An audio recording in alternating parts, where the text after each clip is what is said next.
que Dieu nous donne pour que nous puissions vivre réellement une autre dimension au niveau de l'économie. Juge chapitre 6 du verset 7 au verset 16. Si quelqu'un veut bien nous aider à faire la lecture. Dans le livre des Juges, chapitre 6, du verset 7 à 16, la Bible dit ceci. Lorsque les enfants d'Israël prièrent à l'Éternel au sujet du mendiant, l'Éternel envoya un prophète aux enfants d'Israël. Il leur dit, ainsi parle l'Éternel, le Dieu d'Israël. Je vous ai fait monter d'Égypte et je vous ai fait sortir de la maison de servitude. Je vous ai délivré de la main des Égyptiens et de la main de tous ceux qui vous opprimaient. Je les ai chassés devant vous et je vous ai donné leur pays. Je vous ai dit, je suis l'Éternel, votre Dieu.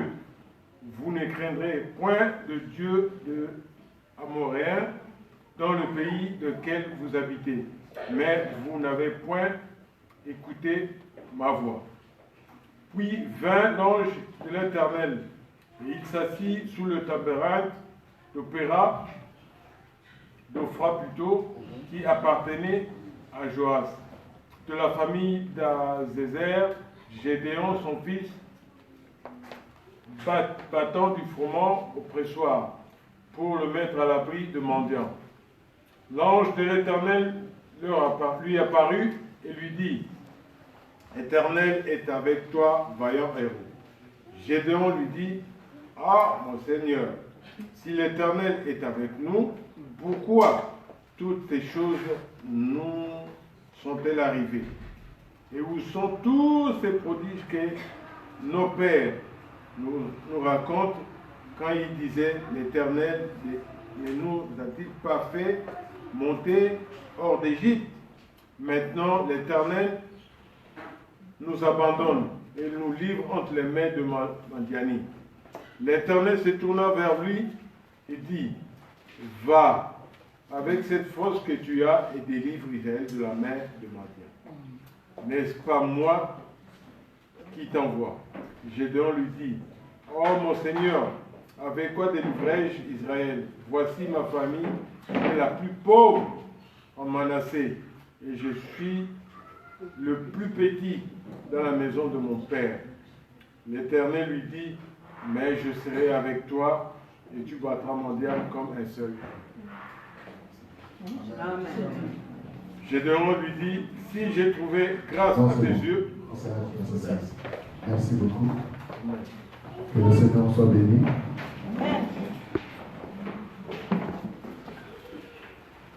Et si je prends du verset 1er, la Bible dit, les enfants d'Israël firent ce qui déplaît à l'Éternel. Et l'Éternel les livra entre les mains de Madian pendant 7 ans. La main de Madian fut puissante contre Israël. Pour échapper à Madian, les enfants d'Israël se retiraient dans les ravins des montagnes, dans les cavernes et sur des rochers fortifiés. Quand Israël avait semé, Madian montait avec Amalek et les fils de l'Orient, et ils marchaient contre lui.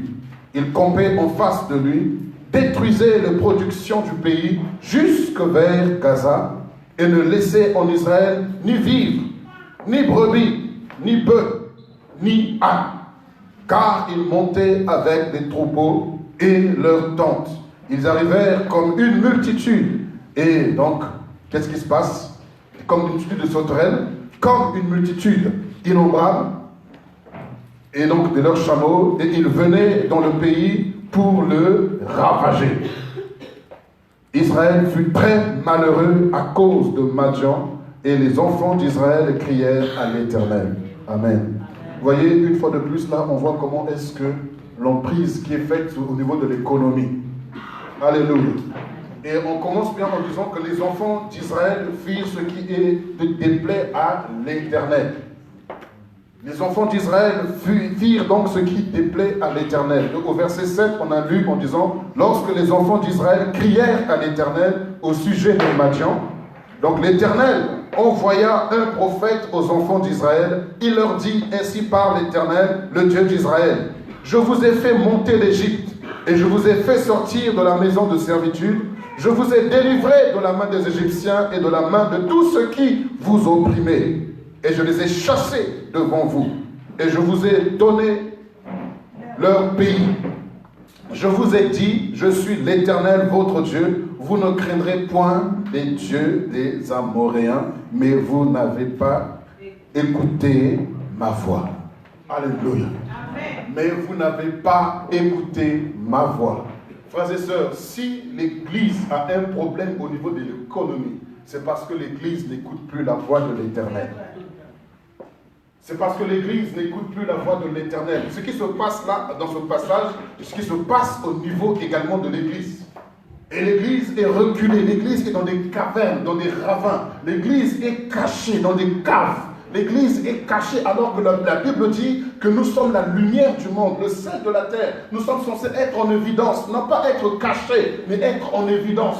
Pourquoi est-ce qu'on se cache? Parce que nous sommes honteux, nous sommes dans la confusion, nous sommes pas du tout ce que le Seigneur attendait de nous que nous soyons. La Bible dit la création attend avec un ardent désir la manifestation, la révélation des fils de Dieu. Or, le fils de Dieu sont censés être le reflet de la gloire de Dieu. Cela revient à dire la lumière, une lumière éclatante.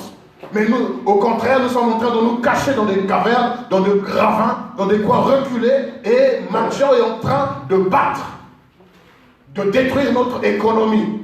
Lorsque Israël semait, et Israël donc sème ces graines, ils sèment, ils font tout ce qu'ils ont fait, et la semence c'est un principe biblique.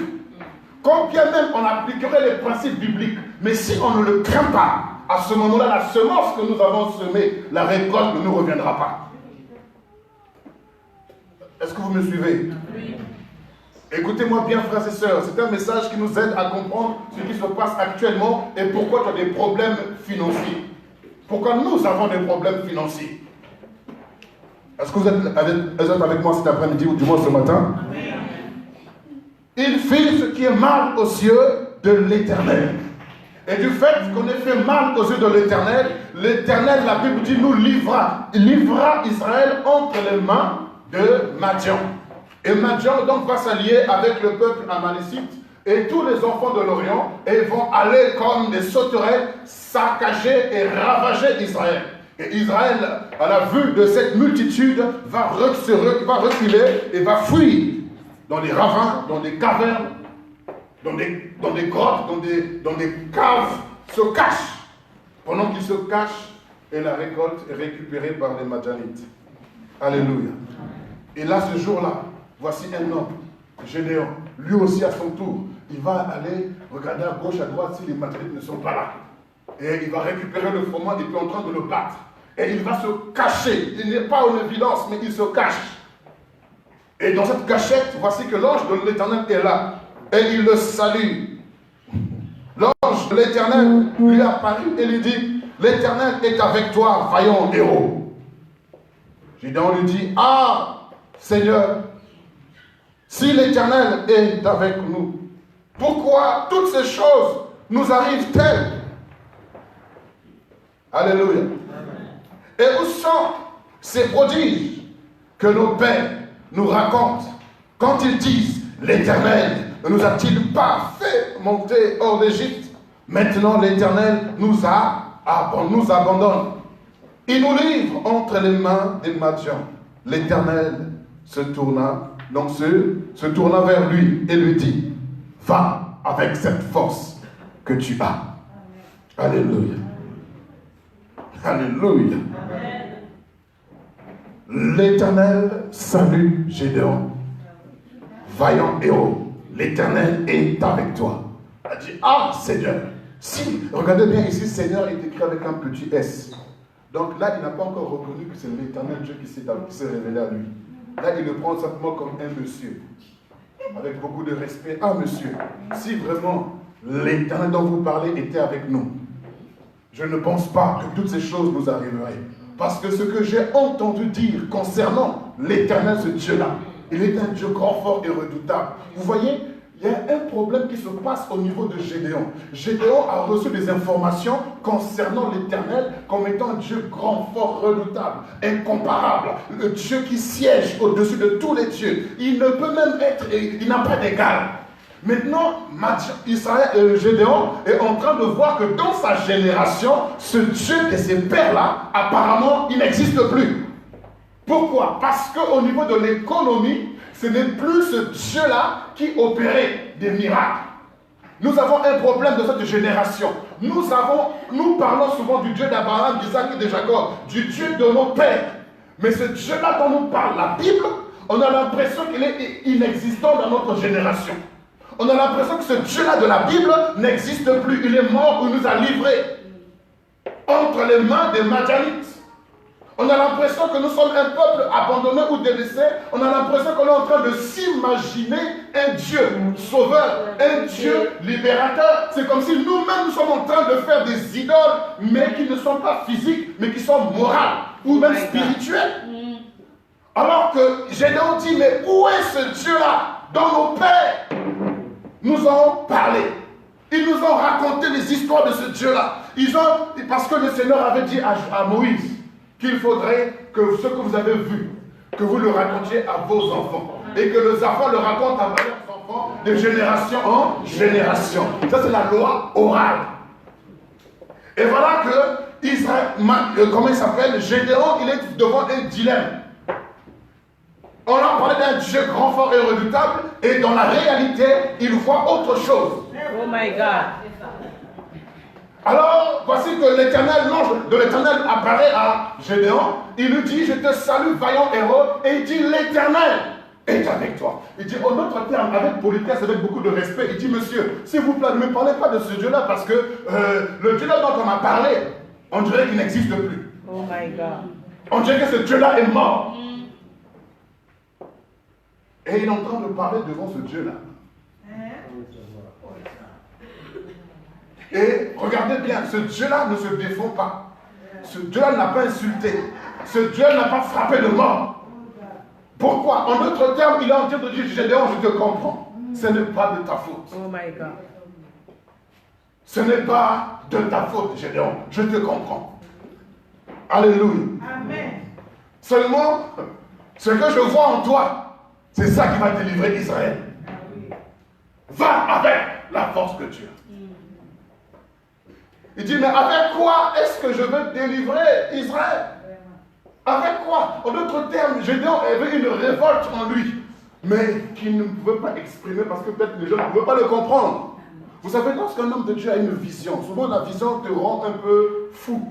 La vision t'amène à être seul. La vision t'amène à être triste. La vision t'amène à être solitaire. Parce que ce que tu ressens en toi, c'est comme une grossesse que tu portes, mais que personne ne peut percevoir. Parce que ce que tu vois, ça ne vient pas de toi, ça vient du Seigneur.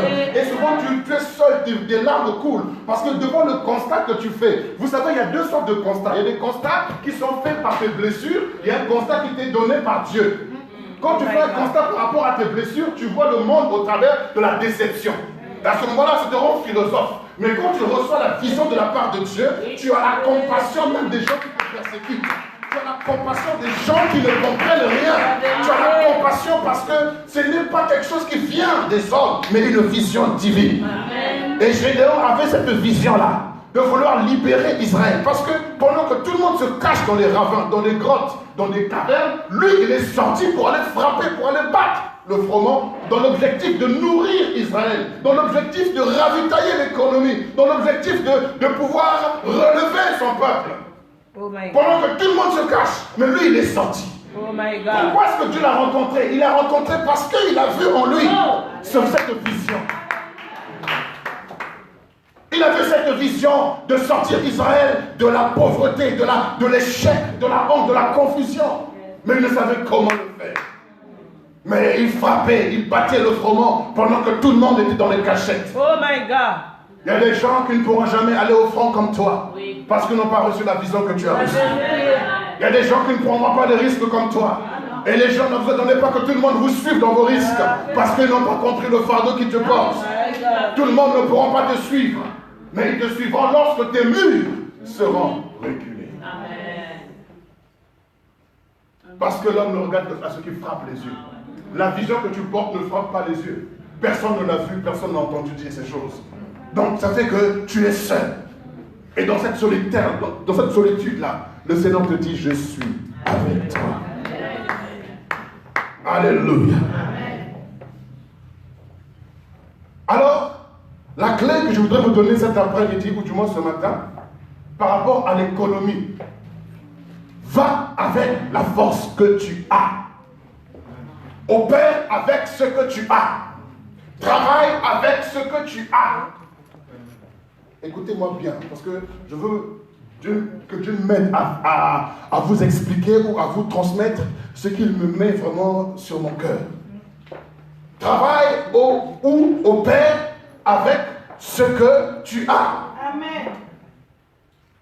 L'Éternel ne nous a-t-il pas abandonnés, du moins, nous a-t-il pas fait monter hors d'Égypte? Maintenant l'Éternel nous abandonne. Et il nous livre entre les mains de Madian. L'Éternel se tourna vers lui et dit, va avec cette force que tu as et délivre Israël de la main de Madian. N'est-ce pas moi qui t'envoie? Gédéon lui dit, ah, mon Seigneur, avec quoi délivrerai-je Israël? Alléluia. Voilà le grand problème.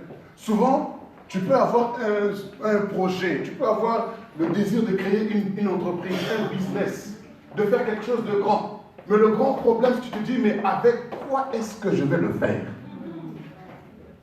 Comment est-ce que je vais faire pour arriver à ça? Avec quoi? Pourtant, la réponse peut donner avant qu'il ne pose la question. La réponse peut donner en disant, va avec la force que tu as et délivre Israël. Mais il pose encore la question, avec quoi est-ce que je vais délivrer Israël? Mais Gédéon ne savait pas qu'il avait une force. Gédéon ne savait pas ce qu'il avait.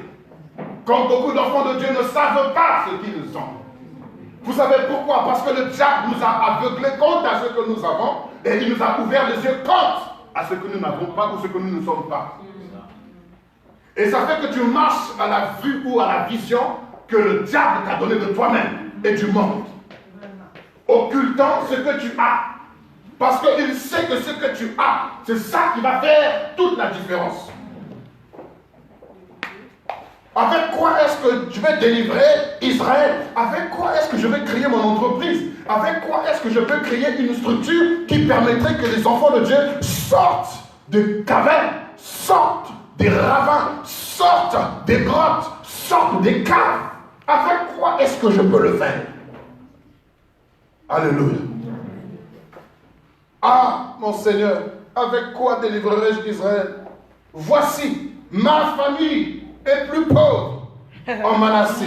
Et je suis le plus petit dans la maison de mon père. Vous voyez? Le diable ouvre les yeux sur toutes les faiblesses, toutes les incapacités. Eh oui. Tous les échecs. Eh oui. Les liens de famille. Oh my Les God. hôtels qui parlent contre toi.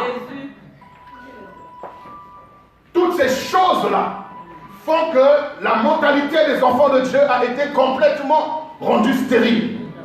Quant à l'économie, puisque, vous savez, le ministère, entre guillemets, dit des ministères de délivrance. Parce que ce n'est pas un ministère. Il n'y a que les 5 ministères qui ont été donnés à l'église. Pasteur, apôtre, docteur, ainsi de suite.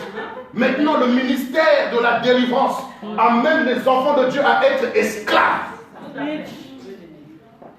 Normalement, puisque tu as des démons, comment je vais faire pour m'en sortir? Tu vas être régulier aux réunions avant que le pasteur n'arrive déjà au culte. Parce que les démons, je vais être délivré. Je cherche la solution. Et la solution, c'est celui qui a vu qu'il y a la solution. Et tu es dépendant de cela. C'est pourquoi vous allez voir, lorsqu'on parle de délivrance, vous allez voir que les gens sont assidus, sont à l'heure. Oh my God. Et qu'est-ce qui va se passer? Ils vont tout laisser pour être là. Et quand ils prient, ils ne blaguent pas. Ils ne vont jamais saluer leurs voisins, leurs voisines. Parce qu'ils ne savent pas qu'ils sont porteurs de démons aussi. Ils sont là pour le bloquer aussi. Dans le ministère de délivrance, il n'y a pas de communion fraternelle. Chacun pour soi, Dieu pour tous. Parce que tout le monde est présumé. Être innocent. Oh my God. Alors, bonjour, c'est... Pour montrer que je suis connecté au ciel. Mais quand on vous emmène dans une église, dans un lieu où on vous enseigne les principes, les valeurs de la vie chrétienne, vous arrivez comme vous voulez. C'est pourquoi, Seigneur, merci pour ce ministère-là. Parce que peut-être que souvent, vous savez, souvent le noir, il faut des choses comme ça pour être réglo. Je ne sais pas pourquoi on est comme ça, je ne sais pas pourquoi. Vous aimez des choses, des messages qui vous font peur. Vous aimez la dictature. Vous aimez tout ce qui est dur, solide, là, ce qui fait mal. C'est ça qu'il vous faut. Pourquoi vous êtes comme ça? Je sais pas. Lorsqu'on est ce qu'on est doux, paisible, agréable, pour vous transmettre la vie. Oh non. Pourquoi? Parce que le noir aime le mysticisme. Il est né du mysticisme et veut grandir dans le mysticisme et dans l'animisme. Et ça fait que lorsqu'on vous apporte le véritable Dieu, on dit quoi? Ah, c'est le Dieu des Blancs. Oh my God. Quel Dieu des Blancs? Eux-mêmes aussi, ils ont reçu ça de la part d'Israël.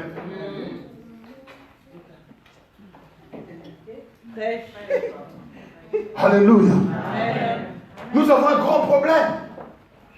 Ça fait qu'aujourd'hui, à cause de tous ces messages sur les hôtels, sur les liens, tout ça là, les liens de famille existent, c'est vrai. Mais Christ nous en a délivrés.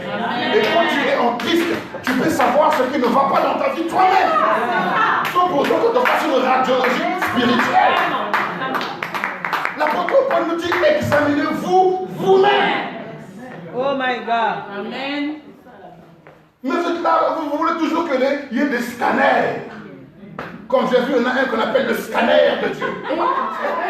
Quand il te voit, il voit tout. Le scanner de Dieu. Et vous aimez les scanners, vous aimez les radiologies. Mais vous êtes donc des malades. Oh, le Seigneur a pitié de nous.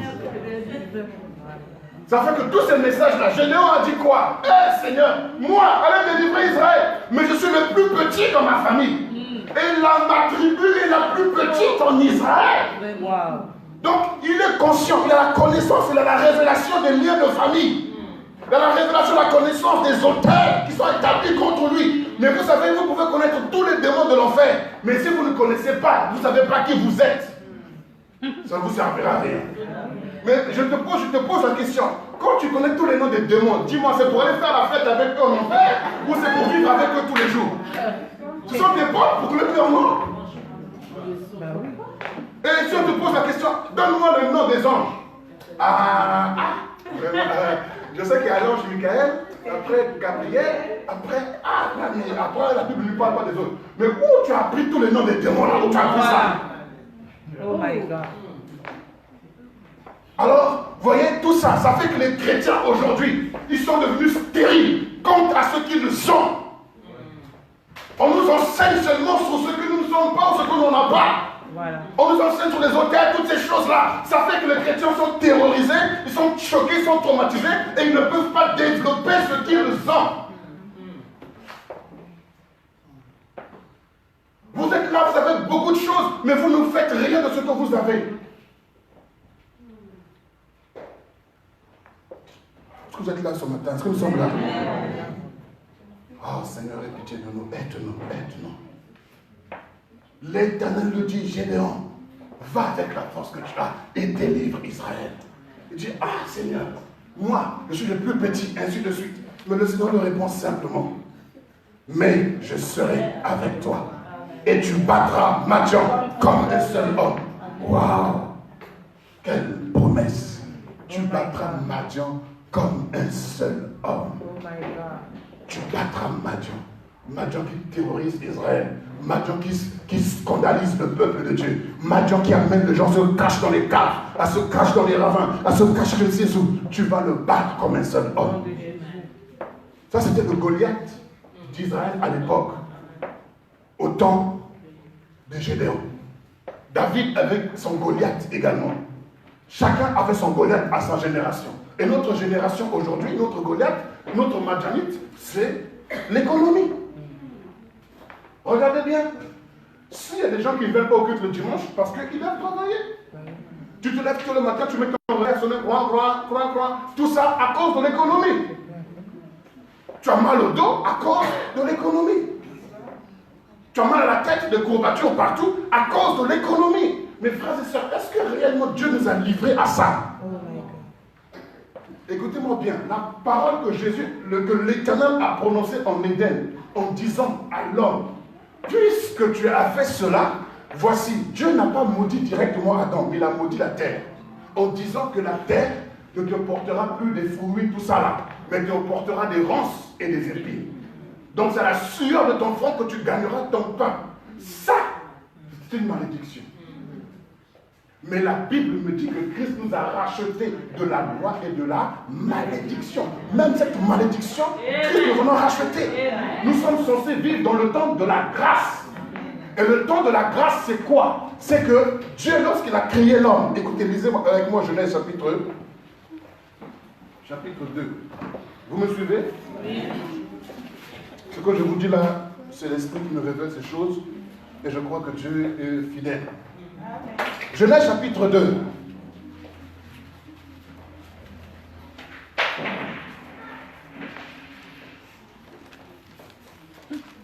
Du verset 8.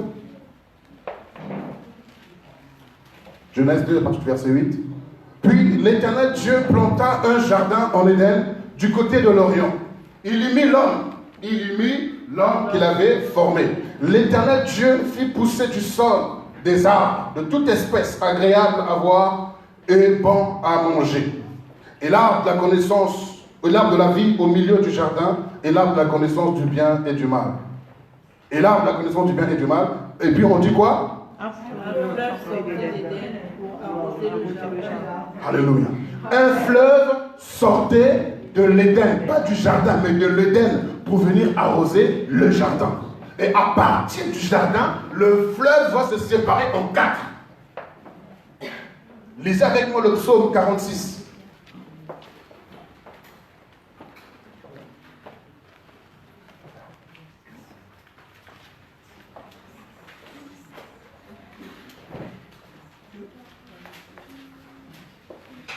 Le psaume 46.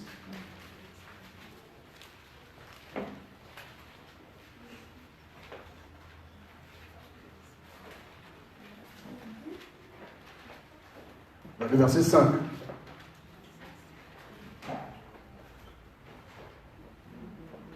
Il est un fleuve dont les courants réjouissent la cité de Dieu, le sanctuaire des demeures du Très-Haut. Dieu est au milieu d'elle.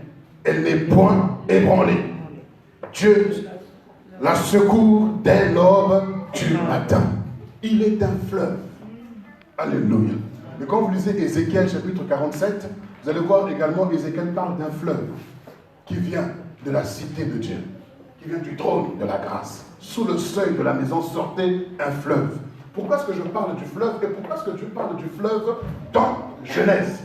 Écoutez, selon l'histoire de l'économie, toutes les civilisations ou les peuples ou les nations ou les villes se sont bâties autour d'un fleuve. Et souvent le conseil qu'on donne lorsque tu es perdu en forêt, quand tu trouves un courant d'eau, suis simplement le courant d'eau et tu trouveras des habitations. Parce que l'homme bâtit sa vie autour du fleuve. Parce qu'on dit que l'eau est la vie. Avec le fleuve, tu peux te laver. Avec le fleuve, tu peux laver tes vêtements, tu peux laver les assiettes, tu peux pêcher le poisson également. Alléluia. Avec le fleuve également, tu peux conserver les aliments. Avec le fleuve, tu peux te mirer aussi. Donc, le fleuve là, en Éden, Dieu a bâti la vie de l'homme autour de ce fleuve. Mais maintenant, spirituellement parlant, il est un fleuve qui vient du trône de Dieu. Donc, on est censé, enfant de Dieu, bâtir notre vie autour de ce fleuve. Et ce fleuve est le reflet, le symbole de la parole, le reflet, le symbole de l'Esprit de Dieu. Donc, si nous sommes censés nous développer, nous structurer, on doit le faire au travers, au bord du fleuve. Parce que quand vous lisez Ézéchiel 47, on dit que partout où arrivait ce fleuve, il assainissait les villes. Il enlevait les impuretés et il établissait la vie. Là où le fleuve arrivait, il y avait la vie qui arrivait. Donc on est censé bâtir notre vie autour de ce fleuve. Mais si Madian est aujourd'hui fort, c'est parce que Israël ou le peuple de Dieu s'est écarté de ce fleuve. Quand vous vous éloignez du fleuve et vous allez en brousse, vous aurez des animaux sauvages, mais vous ne pourriez plus vous laver. Vous ne pourriez plus entretenir vos vêtements. Donc plus de sanctification, plus de renouvellement de l'intelligence. Vous ne pouvez plus savoir à quoi vous ressemblez parce que vous êtes écarté du fleuve. Tous les bienfaits du fleuve ne vous sont plus bénéfiques parce que vous êtes loin du fleuve. Vous êtes dans la savane, vous êtes dans la brousse. Et quand vous êtes dans la brousse, nous sommes à la merci de tous les animaux sauvages. C'est comme ça que l'Église perd son économie parce qu'elle s'éloigne du fleuve. Oh my God. Est-ce que vous me suivez, frères et sœurs? Et quand tu t'éloignes du fleuve, tu ne peux plus te mirer pour savoir à quoi tu ressembles. Tu ne sais plus qui tu es. Quand tu ne sais pas qui tu es, imaginez-vous, vous êtes dans un environnement où vous n'avez pas de miroir. Vous ne saurez pas si vous avez un bouton, vous ne saurez pas si votre barbe pousse je ne sais comment, vous ne saurez rien de vous. Et c'est comme ça que le diable a fait. Il a éloigné plusieurs enfants de Dieu du fleuve. Pour ne plus qu'ils aient à se mirer, pour savoir à quoi ils ressemblent. Pour ne pas qu'ils soient renouvelés par la parole. Pour ne pas qu'ils se sanctifient par la parole. Et ça fait qu'on est dans la brousse, dans la savane. Livrés à nous-mêmes. Cherchant à se battre comme il faut pour... Si on était à Koh-Lanta, je ne sais pas où. Or, vous regardez bien, la Bible dit quand ils étaient au bord du fleuve, quand il y avait le fleuve, Dieu faisait pousser des arbres. Voilà la grâce. Dieu faisait pousser des arbres. Sans pour autant qu'il ait à cultiver. Tout ce qu'il devait faire cultiver, c'était quoi? C'est juste aller jardiner un peu, enlever les mauvaises herbes, arroser un peu. C'était plaisant. Ce n'était pas pénible. Oh my God. Mais quand tu es loin du fleuve, qui est la parole, qui est l'Esprit de Dieu, nous sommes sauvages. Nous sommes livrés à nous-mêmes. Fabriquons des choses pour chercher à survivre. Et c'est comme ça que nous sommes en train de survivre. Et vous ne savez pas ce que vous avez. Nous ne savons pas ce que nous avons. Et nous sommes en train de nous tromper par les faux raisonnements, des fausses doctrines, pour nous empêcher de savoir ce que nous avons et de développer à partir de ce que nous avons. Parce que le Seigneur est venu à Gédon pour nous dire, toi, tu vas aller délivrer Israël de Madian. Et va avec la force que tu as. Mais Madianite a rendu aveugle, même Gédéon. Parce que ne savait pas ce qu'il avait. Et il ne pouvait même pas imaginer ce qu'il avait. Parce qu'il n'avait pas de miroir ou le fleuve pour se mirer, pour savoir à quoi il ressemble. Et imaginez-vous que vous avez des cheveux, mais que vous ne savez pas que vous avez des cheveux. Ça, c'est encore moins grave que de savoir ce que vous avez en Christ, de ne pas le manifester. Alléluia. Amen. Nous sommes là? Oui. Regardez encore avec moi l'histoire de la femme, de la veuve, avec Élisée. 2 Rois chapitre 4.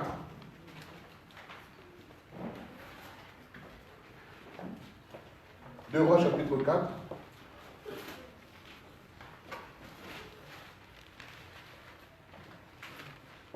Du verset 1er. Une femme d'entre les femmes des fils des prophètes, donc son mari était un prophète, cria à Élisée. Vous voyez, regardez bien ici. Une femme d'entre les femmes des fils des prophètes. Cela revient à dire que son mari était un prophète, mais ce n'était pas un prophète qui était leader. C'était un fils de prophète. Donc, en Israël, on reconnaissait un prophète comme Élisée, comme Élie, des prophètes établis. Et les autres qui sont là sont des fils des prophètes. Alléluia. Donc sa femme était, donc cette femme-là avait pour mari un fils des prophètes. Maintenant, Élie, comme étant entre guillemets après le prophète majeur, entre guillemets, va venir en disant, ton serviteur, mon mari, est mort. Et tu sais que ton serviteur craignait l'Éternel. Or, le créancier est venu pour prendre mes 2 enfants et en faire ses esclaves. Une fois de plus, l'économie.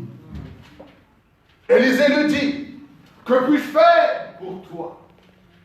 Alléluia. Dis-moi, qu'as-tu à la maison?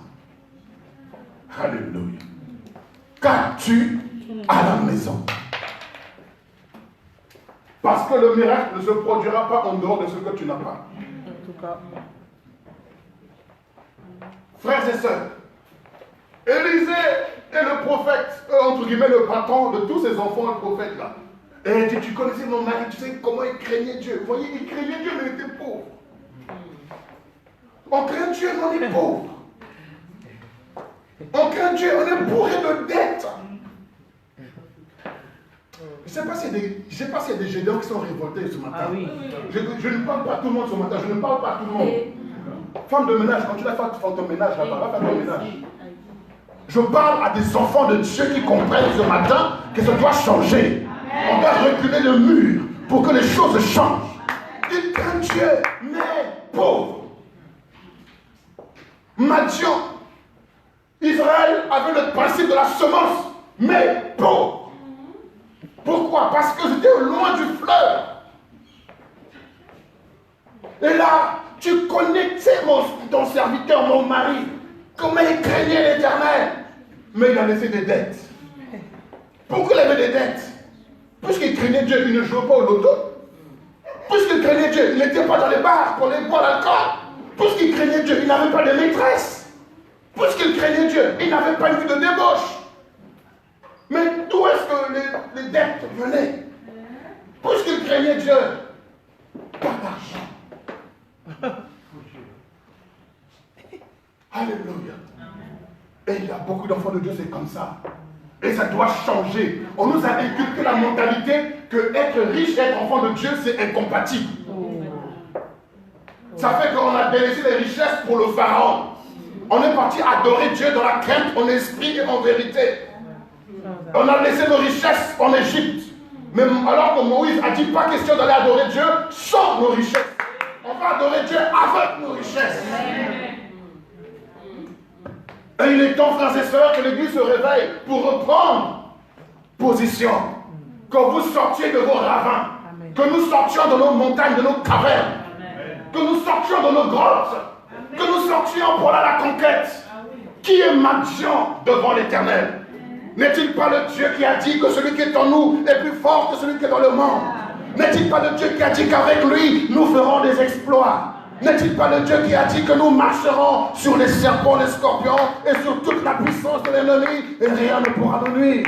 N'est-il pas le Dieu qui a dit, voici, tout pouvoir m'a été donné et je vous donne ce pouvoir? Mais où est ce pouvoir? Regardez, nous sommes dans les grottes, nous sommes cachés. Ce n'est pas normal. Oh my God. Comment imaginer aujourd'hui une église va prendre un bâtiment, je ne sais pas, dans un état bizarre, avec les normes de sécurité qui ne sont pas respectées, et il y a 3 églises qui font le culte dedans. Tout ça parce qu'une église n'arrive pas à payer un loyer. On trouve ça normal, frères et sœurs?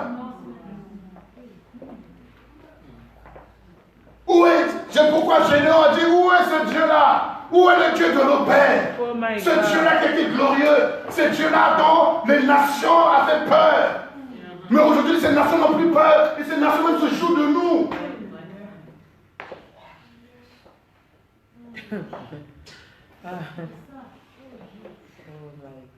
Cette femme est venue pour dire, tu connaissais ton mari, mon mari, ton serviteur. Il craignait Dieu. Mais voilà, le créancier est venu pour dire, il va prendre 2 de nos enfants. Ah, donc il devait autant d'argent pour prendre 2 enfants. Et en faire des esclaves. Oh. Et en faire des esclaves. Oh Seigneur. Et Élisée dit, mais qu'est-ce que tu veux que je fasse? Bon, dis-moi, qu'est-ce que tu as? Et elle, la femme, n'ayant le regard que ce qu'elle n'avait pas, n'ayant le regard sur ce qu'elle ne pouvait pas faire, parce que le diable est champion pour ça. Elle dit, je n'ai qu'un petit flacon d'huile. Un petit flacon d'huile. Ok, maintenant, va chez les voisins. Demande des récipients, demande-en un grand nombre. ramène-les ici. Et rentre dans ta chambre, ferme la porte. Parce que, vaut mieux fermer la porte, parce que les gens vont dire que tu es une sorcière, tu fais du mysticisme, tout ça. Pour ne pas que ce soit les gens qui croient. Cache-toi, cache-toi. Pendant que tu ne vas pas te décourager de ce qui va se passer. Cache-toi, cache-toi. Ne va pas sur Facebook pour dire ça, cache-toi. Ne va pas sur Instagram ni WhatsApp, pourquoi? Cache-toi. Alléluia. Cela revient à dire, quand vous savez ce que vous avez, et que ce que vous avez peut remplir plusieurs vases, n'hésitez pas à aller emprunter. Amen. Oh my God. Quand vous savez que ce que vous avez, ça peut toucher plusieurs récipients, n'hésitez pas à aller emprunter, même à la banque. Ah oui. Oh my God. Parce que là, Élisée lui dit, va emprunter. Parce que Élisée savait que son entreprise allait commencer à partir de ce flacon d'huile. Wow. Comment bâtir une entreprise à partir d'un flacon d'huile? Oh my God. Non, nous passons à côté de beaucoup de choses. Si ce Dieu-là de la Bible n'a pas changé, et écoutez-moi bien, ce n'est pas Dieu qui a dit, c'est Élisée qui a dit. Vous savez pourquoi Élisée a pu parler? Parce que cette femme l'a reçu comme un père. Cette femme l'a reçu comme un homme de Dieu, au-dessus de son mari. Aujourd'hui, il n'y a plus de considération pour les hommes de Dieu. Il n'y a plus de valeur. Et la Bible dit, celui qui reçoit un de ses petits en qualité. Mais aujourd'hui, cette qualité n'est plus qualité. Cette qualité a perdu sa valeur. Cette qualité a perdu sa hauteur, sa dimension. La qualité de n'existe plus. Pourquoi? Parce que cet homme qui devait être en qualité de, peut-être qu'il a blessé les gens, il a déçu. Peut-être que le pauvre n'a rien fait, mais à cause de ceux qui ont fait, on lui attribue également ce que les autres ont fait. Et on ne reçoit plus en qualité de. Quand vous ne recevez pas en qualité de, vous ne recevrez rien. L'Église aujourd'hui ne reçoit plus rien des hommes de Dieu. Pourquoi? Moi c'est Dieu seulement, moi c'est Dieu, moi c'est Dieu. Mais tu oublies qu'il a dit de pouvoir aussi se confier en ses serviteurs. Pourquoi? Parce que vous devez comprendre qu'il y a le règne de Dieu, il y a le règne des hommes. Quand le règne de Dieu a décidé, maintenant le règne des hommes a la clé. C'est pourquoi il a dit, tout ce que vous lirez sur la terre sera lié au ciel. Tout ce que vous délirez sur la terre sera délié également dans les cieux. Frères et sœurs, il y a le règne des hommes. Et c'est-à-dire que Dieu peut décider de te libérer la grâce, de libérer la faveur. Maintenant, il y a un homme qui détient ça. Parce que le colis ne va pas tomber dans le vide. Quand tu commandes quelque chose chez Amazon, Amazon s'assure que tu dois passer par la poste. Parce que nous sommes dans un état où l'économie doit être vraiment correcte. Parce qu'on doit respecter également la concurrence. Amazon ne peut pas faire tout seul. Il doit couper pour dire que crée aussi d'autres marchés. Donc, ça doit passer par la poste et ça doit passer par une autre entreprise. Donc, cette entreprise-là n'a rien fait. Mais à cause de ce que tu as passé une commande, tu nourris cette entreprise. Mais cette entreprise-là, le colis là, ne lui appartient pas. Il doit délivrer. Et il y a beaucoup de choses que vous avez reçues qui ne sont pas vous, que vous devez délivrer. Amen. Et maintenant, cet homme de Dieu, Élisée, est venu dans sa maison. Elle a reconnu la qualité de cet homme, la grandeur de cet homme. Et il a dit, voilà, je me confie. Vous pensez que cette femme n'avait pas prié à Dieu? Vous pensez que cette femme n'a pas fait des prières d'intercession? Mais si elle dit seulement, moi je me confie seulement à Dieu, elle n'aurait pas parlé à Élisée. Et Élisée n'aurait pas libéré cette parole.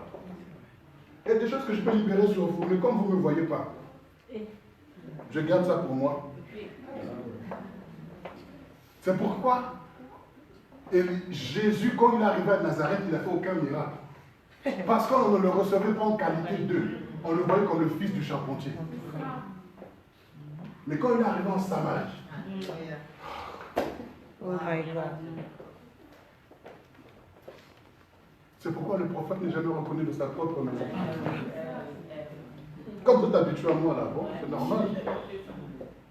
Alléluia. C'est une parenthèse. Pour avancer, elle a reçu cette parole.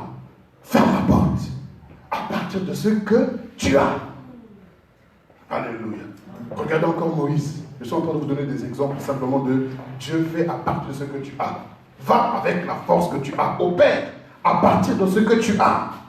Travaille à partir de ce que tu as. Exode chapitre 4.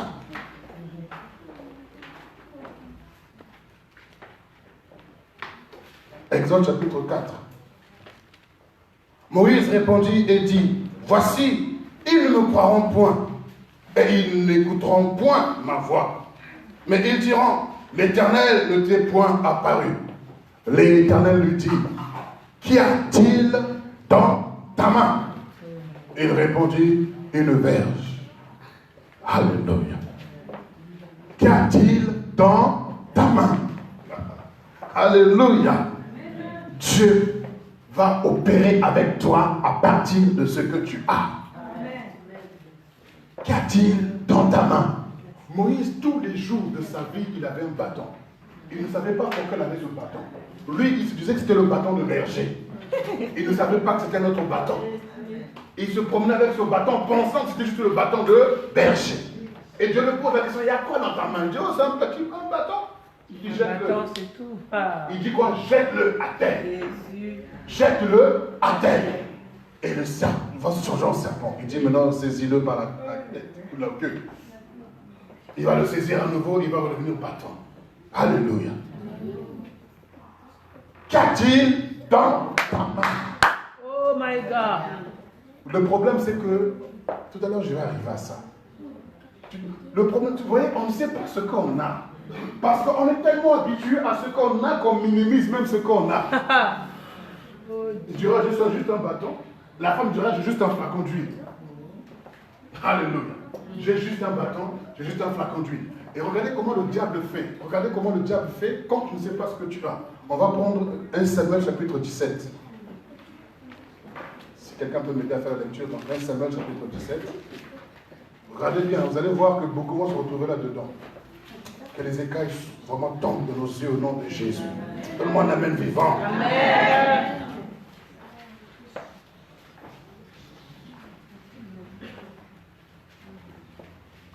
« 1 Samuel chapitre 17. Est-ce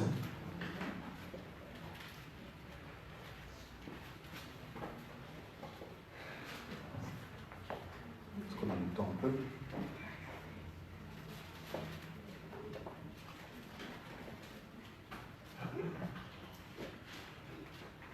Verset 31. Parce que je regardais par rapport au temps, mais je ne vais pas calculer, je vais laisser faire le Seigneur.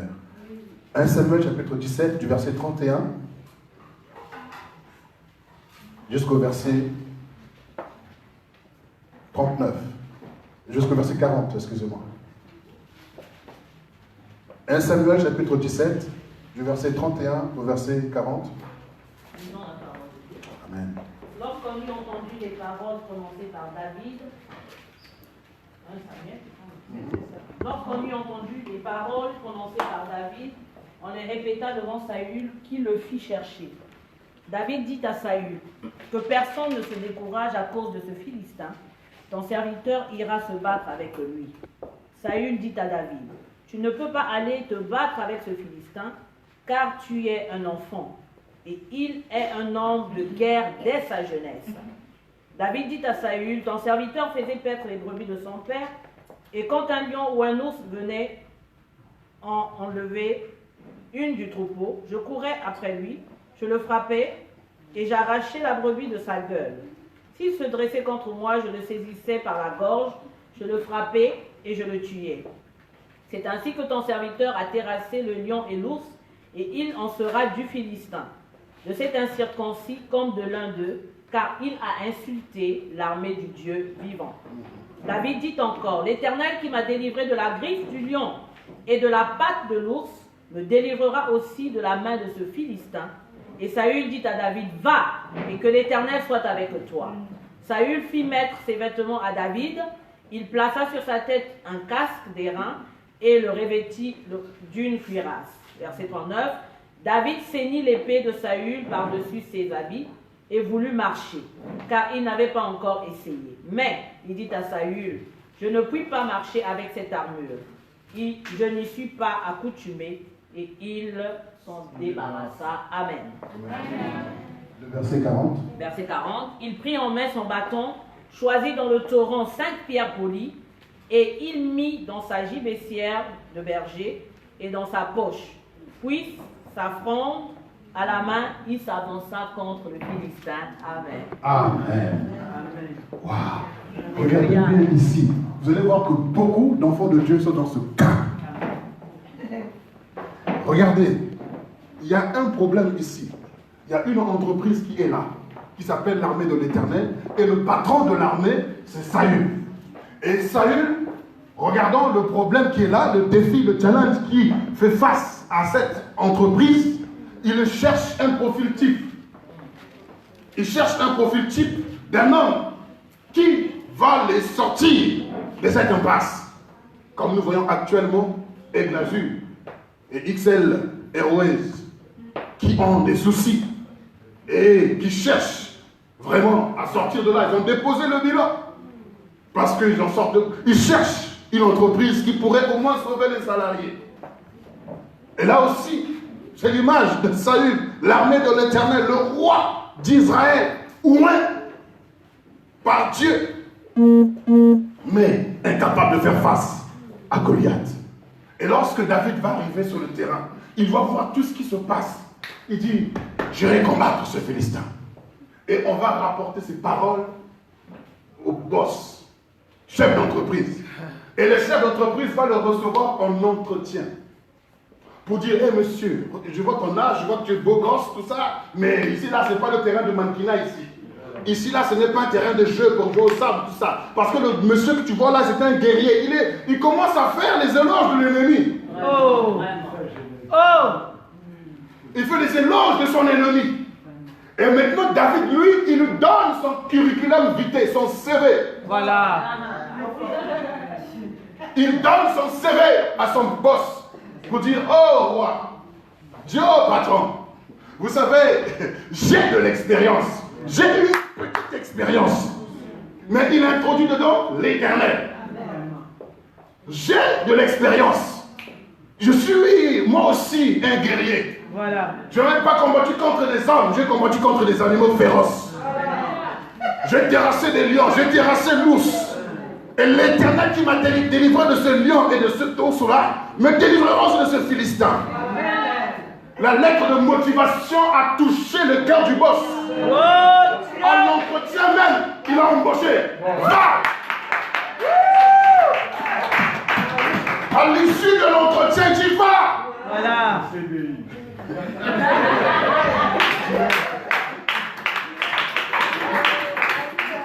Alléluia. Va! Entre-temps, le patron n'a pas investi dans ta formation. Entre-temps, le patron ne sait pas d'où tu viens. Le patron ne sait pas comment tu as fait pour avoir ce curriculum vitae, mais tu dis seulement va. Et quand il va, regardez ce qui se passe au verset 38. Saül fit mettre ses vêtements à David. Il plaça sur sa tête un casque d'airain et le revêtit d'une cuirasse. David ceignit l'épée de Saül par-dessus ses habits. Donc, les habits, c'est l'image de ton identité, l'image de ta personnalité. David était maintenant revêtu de la vision ou de la vision du boss, camouflant, étouffant ses valeurs, ce qu'il a et ce qu'il est. Oh! Et beaucoup d'entre vous sont embauchés comme David à cause de votre CV. Vous avez été embauchés, mais en vérité, ce que vous avez ne correspond pas à ce que vous faites. Oh Ce qui est en vous est au-dessus de ce que vous faites. Même si vous